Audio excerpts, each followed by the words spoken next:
এবার দেখি বিখ্যাত কয়েকজনের কথা বলবো। Aristotle, Socrates, Rabindranath, Nazrul. এরা বলতে হবে ধাঁধা, সে হলো কে বেশি জানতেন সত্যের পথ এত বন্ধুর বিপদ সংকুল। মানে সত্য পথে থাকলে আপনি যে বিপদে পড়বেন, সেটা রবীন্দ্রনাথ বেশি বুঝতে পারতেন, সক্রেটিস বুঝতে পারতেন, অ্যারিস্টটল বুঝতে পারতেন নাকি নজরুল বুঝতে পারতেন? অনেকভাবে হিসাব করলে দেখা যাবে যে সক্রেটিস সবথেকে বুঝতে পারত। সে মানুষের উপকার করার জন্য অনেক সাধনা করেছে। কিন্তু কেউ উপকারটা নেয়নি। বরং আপনি সহজে একটা মানুষের ক্ষতি করতে পারবেন। চালাকি করে তার ক্ষতি সাধন করতে পারবেন।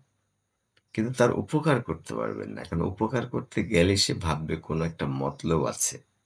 আসলে আমার উপকার করতে চাচ্ছে না, তার একটা মতলব আছে।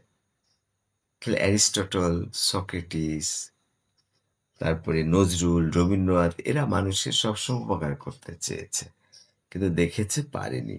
তাই বলছি সত্য, ভালো, সঠিক কথা, ভালো কথা, সত্য কথা, সে কথাগুলো যখন আপনি বলবেন মানুষের পছন্দ হবে না। আপনি মুখরোচক, উল্টাপাল্টা, তোমার জন্য এটা করব, ওটা করেছি, এটা ওটা নানান গালগপ্প যত মারবেন তত কিন্তু পছন্দ করবে।